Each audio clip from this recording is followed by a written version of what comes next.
Nothing in this podcast is meant for medical advice. Please discuss your own healthcare with your healthcare providers. Thank you. Welcome to your B-side, your midlife metamorphosis. I'm your host, Dr. Amy Lindsey. Midlife is not a crisis, it's a catalyst to your best life. Join me each week for a dose of mental, physical, and spiritual health, life, grief, adventure, and opportunity. It's time to flip the record over. Fulfilling on your soul's purpose in this lifetime is necessary to make sure you are breaking generational trauma and generational patterns and making sure that your own children and the generations who come after us can also break that generational trauma and patterns and fulfill on their soul's purpose. Welcome to your B-side with your midlife metamorphosis with your host, me, Dr. Amy Lindsey. And before we get started, I'm going to encourage you to put on some walking shoes and take yourself for a walk and get some fresh air. It's so great to listen to something new and learn from it when you're moving your body and you're out in nature. When my son Henry was born, I had this experience that I don't think is unique to me, but I had never really talked to anybody about this before until I had the experience.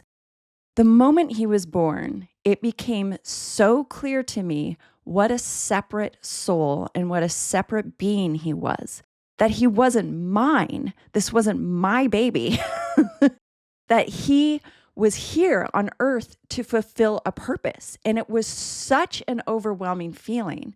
And I almost felt terrified that I was given this responsibility to make sure that he did. And here's what I've learned since that moment. It's who I'm being, not what I'm saying, but who I'm being and how I'm behaving and what I'm modeling for my children, both of them, for how they understand how they can be and what they can do in this life. So I'm going to tell you the story about moving to France because this pretty much encapsulates this entire concept. Years and years and years and years I have had on my bucket list or in my journaling of my heart's desires, and I do that. I journal about my heart's desires. I strongly recommend you do. Just write some things down. Ask yourself. Moving to France and living in Europe for a few years. So not necessarily forever, but I had this idea in my mind. And honestly, I don't know exactly where it came from. It just showed up one day and I wrote it down. I remember I was at the beach staying in this little cute boutique hotel. And I was actually staying at San Clemente Beach in California, where my dad used to take us as children. And I was having a moment. I was having like a nostalgic little trip for myself. And I was journaling and I wrote in that journal, move to France. I get emotional. And I thought, what? France? And the first thing I thought about was language, because I have studied Spanish. I have traveled all around Spanish-speaking countries, and Spanish comes pretty easily for me as a second language. I had also studied German. I had lived in Thailand for a full year, and I had learned Thai. And so that's the first place my brain went, was I don't speak French. Why would I go to France? But it's not about the language you speak. It's about there's a calling, or there's an impression that comes into your heart one day. And it did that day. And I wrote it down, and I remember writing in all caps, France. And I thought, wow, that's a little strange. Okay, so as I continued my journaling in my life, it was always on the list. It was always on the list. And so fast forward to my son, who I tell you that birth story about. He's 11 years old. He's just started middle school. And I can tell you, it was very difficult for him. He was having a difficult year. He was having a difficult year at school. He loves soccer and had been playing on these club teams in the Seattle area. And he was having a tough soccer year, starting with the new school year. And part of that was because he had had an injury. He had broken his arm in one of the games, and it kind of impacted his confidence because he broke the arm while he was scoring a goal. And he internalized the danger and he internalized the fear. And so he was playing in a way that was hesitant. He was having trouble like getting to the ball quickly. And he was really struggling because he had been one of the best players on the team, lots of goals scored. Not the goals aren't everything, of course. We all know this is mature soccer aficionados that, everybody has their role to play. But for his a little 11-year-old brain, he was really struggling and he was having a very hard time and he was having a lot of anxiety. He was scared to take risks. And this happened to be the same year that I was in a deep depression and was struggling with recovering from my double hip replacement or my second hip replacement. And I had signed up to climb Mount Kilimanjaro. So I did have a spark in me by the time we got to this point. And I was training and doing all my physical therapy and training to climb Mount Kilimanjaro. But I still was hesitant even in my own business. I was hesitant in the way I was being in my life a little bit. And I remember journaling about this one morning about what to do with Henry. And I didn't know how to help him because it didn't matter what I said, that he was still really struggling. And one day it occurred to me that it was who I was being. And I'll speak for myself. I won't bring his dad into this because he can speak for himself. But as a parent, it was who I was being, that I was being a perfectionist. I was scared to make mistakes. I was afraid of failure. And I was watching this happen in my own child, that what was being modeled for him from his own mother was fear. And I remember thinking, oh my God. And it was almost like I found the thing, right? To try to help him. And so immediately I started having these morning conversations with him at breakfast. Now, again, this is still like telling him, not showing him, but we would talk about mindset and we would talk about growing through struggle and we would talk about growing through making mistakes. And then I would start telling him mistakes that I had made because I thought, wow, I don't know if I talk to my kids about all the mistakes I make. I don't know if I own them and show them that it's okay. And I started telling him stories about my youth and making a mistake and then getting over it and figuring it out and learning something and keeping going forward and taking more risks. And I started talking to him about that. And then I started working with him on his own journaling practice, which, by the way, he fought me on every single day. That child was not having this journaling practice. And here are the prompts I gave him. I gave him one thing to let go, right? Every morning. So let go of something. So if something happened the day before, like you made a mistake, someone else made a mistake, you're upset with someone, you're upset with yourself, let it go. Something to let go. And then something to be grateful for. And then he had one way of being for the day. I'm going to be patient. I'm going to be courageous. I'm going to be kind. And then we also did one goal for the day, just one goal for the day. So if it had to do with school or if it had to do with his soccer, whether it was practice or a game, or if it had to do with friendships and navigating the social scene at his middle school, we'd have one goal for the day. And what started to happen was I was internalizing who I needed to be, and I would show up every day for myself, and then I would show up for him. And I started watching him internalize the same things that I was internalizing. So what does this have to do with France? Okay, so there was an incident on his soccer team that happened at one of the games. I don't need to go into it, doesn't matter. But what matters was how he felt, okay? How he felt. He was so destroyed and devastated and about to give up on something he loves so much just because of so many external circumstances which seemed to be working against him. And I went into like high drive mom mode. Like I went into like, we're going to fix this, right?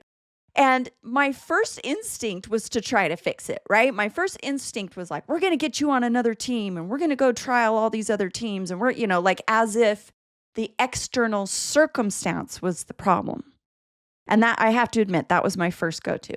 And then, in this desperation, I actually ordered a book about young athlete mindset. In this exact moment, I am not remembering the book, but I will drop it in my podcast notes and in my YouTube notes. I'll drop it below. Okay. That book, the author was a parent of an athlete who I'm not sure if they went pro or they went to first division in college, and they were a basketball player. The dad in the book said that, believe it or not, this is all about you, the parent. You have to reflect who you're being. You have to take the risks. You have to change internally.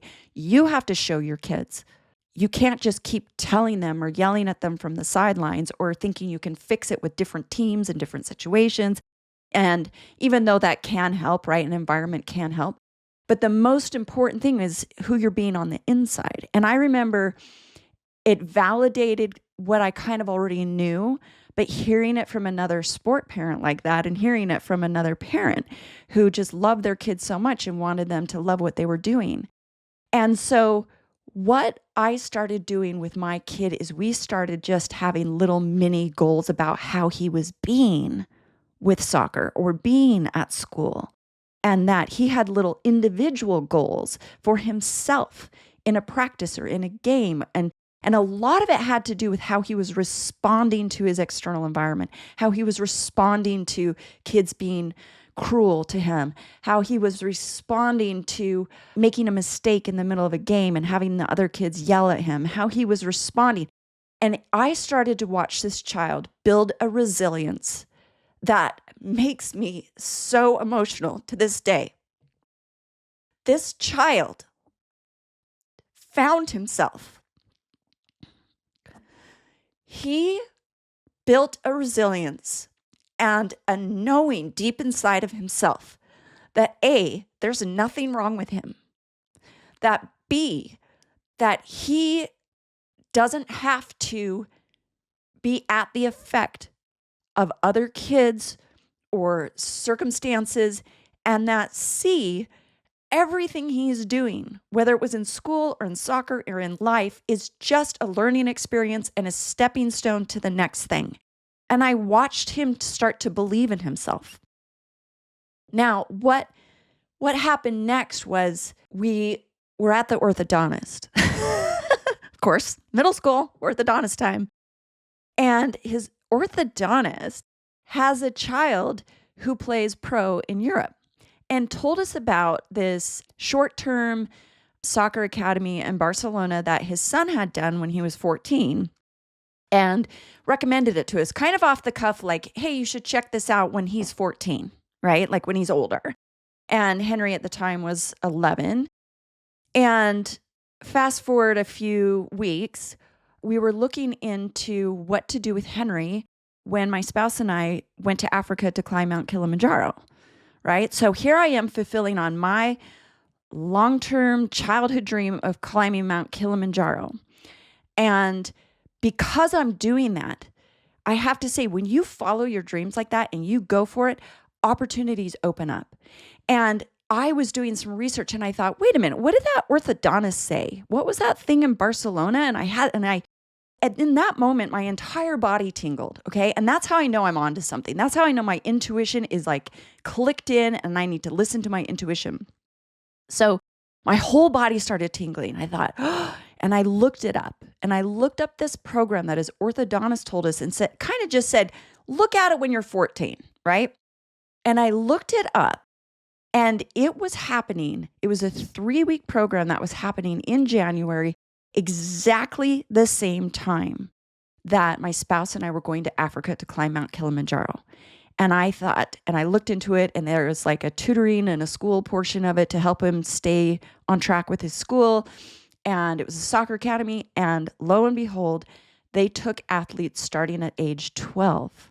And it was on January 2nd, and Henry's birthday is December 31st.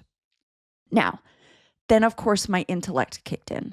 My logical brain kicked in, not my intuitive one, my logical one. And I was like, this is nuts.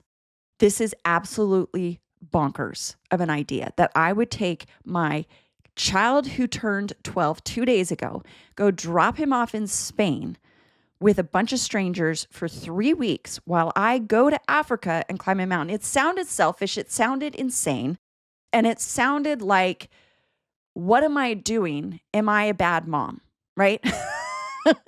And I talked to my spouse about it, and he said, no, I think you're right. I think this is something. There's something here. Okay. So here's what we did. We did it. Okay.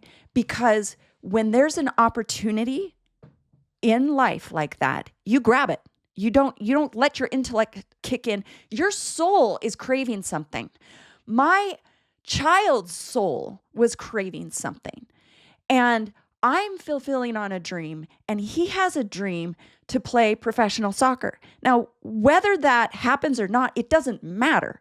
But it's this journey that his soul is calling to him. It's my responsibility to say yes, and because I'm the parent, right? He's not going to book it himself and spend the money and get, I have to help him. I have to support him in this. So we said yes to all of this, and it sounded nuts. And then we kind of informed the school. We didn't ask permission. We kind of informed them, and they were actually completely supportive. They thought this would be great. This would be a great experience.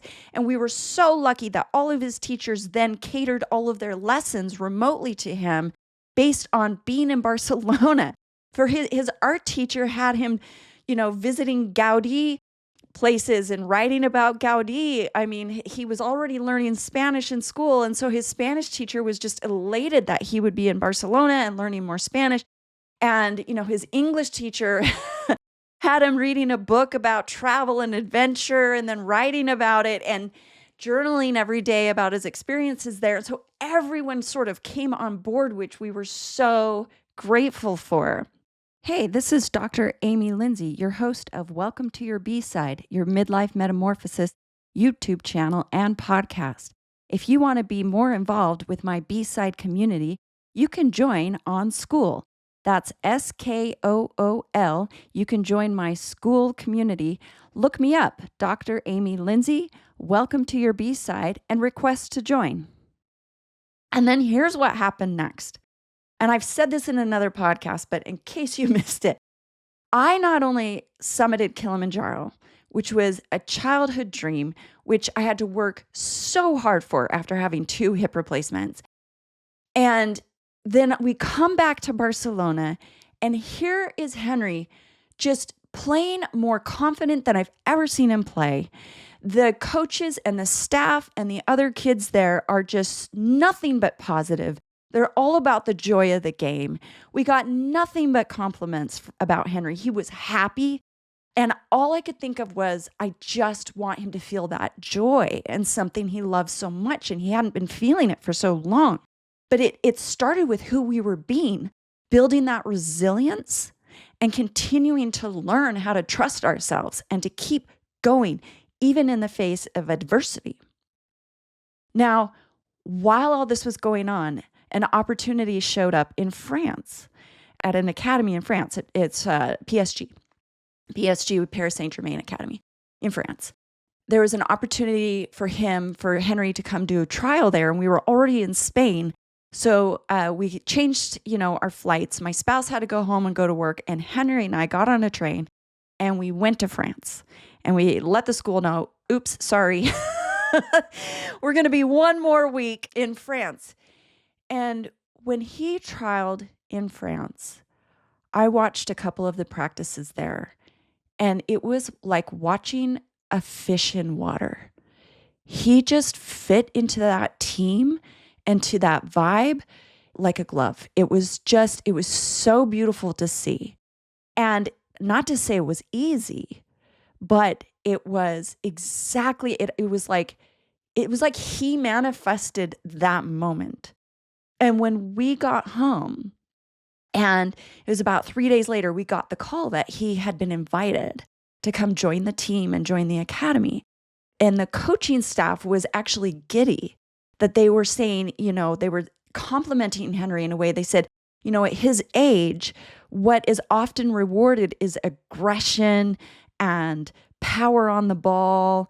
And that's kind of what we had seen in his previous team. And they said, but Henry understands the space. Henry understands sort of the unseen part of soccer that is probably the most important part. And Henry, at such a young age, may not be rewarded for this, but as he gets older, he has what it takes to go pro. And again, whether or not he does, that'll be up to him. But it's our job to sort of guide the next generation, whether or not you have kids, to guide them. And again, this is a podcast about who you're being and what you're doing to model having that internal shift, building your own resilience, building your own self-trust, trusting your intuition, also knowing what you want. And as you go forward and you live those dreams, you climb, you may not want to climb Kilimanjaro or play professional soccer, but what is it that your heart is calling for? And as you go on that quest, other opportunities open up for you. But then here's your job. You got to reach up and you got to grab them. And when you grab those opportunities, then the next one opens up and you actually find yourself on this path of living a life you always wanted to live. At midlife, I often see so much complacency in people. And I often see so many people making their lives smaller, that their lives are just getting smaller and smaller as they're trying to be more and more comfortable. And as midlife physiological and mental health changes are happening, there can be this tendency to contract, if that makes sense, to kind of go within and to withdraw. And trust me, I did that. I did that with my hip replacement. You all heard the story if you listened to that episode, that I went into depression and withdrawal big time. But there's a difference between hiding and, taking a step back and resting your nervous system. I'm going to say that again. There's a difference between hiding and taking a step back and resting your nervous system. And especially in the wake of sort of an overwhelming global crisis that we have with climate change, that we see with war, that we see with politics, that we see with genocide and starvation, and we see with people's rights being taken away. And it almost feels like it's too much. And I see this all the time, that people are becoming closed off and small and comfortable.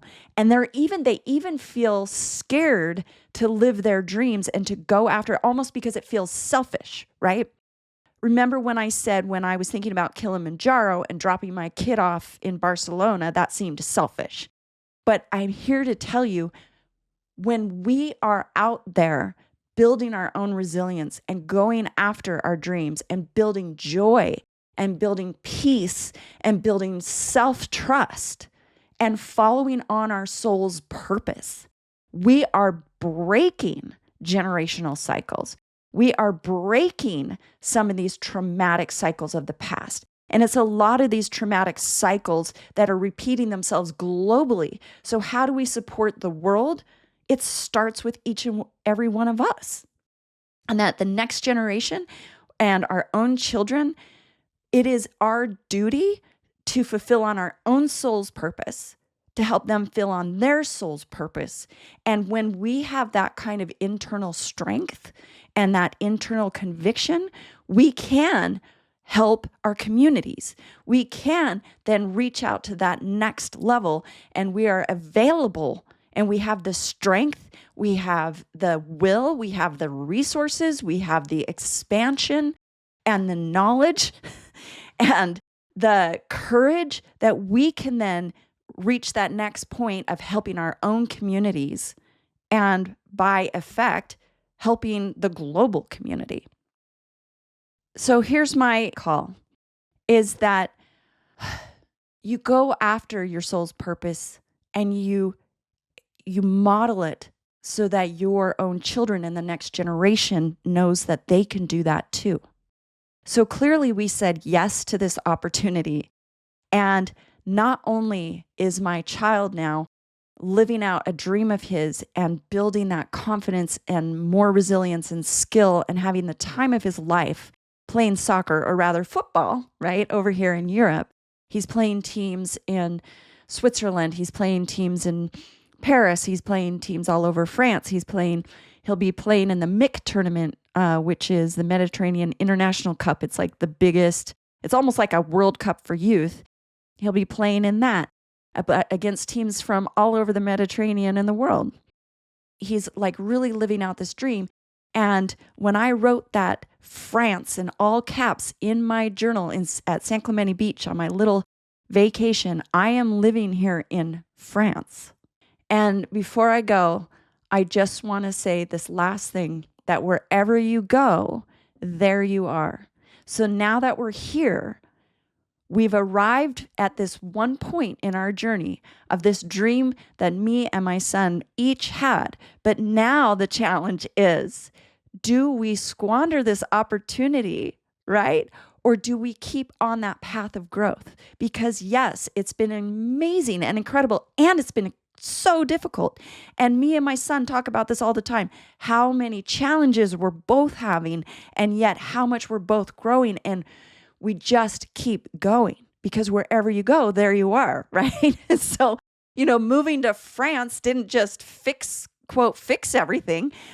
And it wasn't that France is now the thing that, quote, makes us happy, but it's who we had to be to get here. And who we had to be was to believe in ourselves, to go after our dreams, to be resilient, and to say yes when the opportunity came, even though it seemed super scary and it seemed a little like Henry was too young, or like, we weren't quite ready, or how is the money going to work out? All those questions. But when that opportunity showed up, it was like the universe said, here you go, exactly what you want. You don't fuck around. You don't insult the universal intelligence and your soul's purpose by saying, I don't know how the money is going to work out, and I think Henry's too young. No, you fucking go for it. You say yes. Have a wonderful day and fucking go for it. Say yes. This has been another episode of Welcome to Your B-Side, your midlife metamorphosis with Dr. Amy Lindsey. Be sure to follow along and subscribe wherever you get your podcasts. See you next time.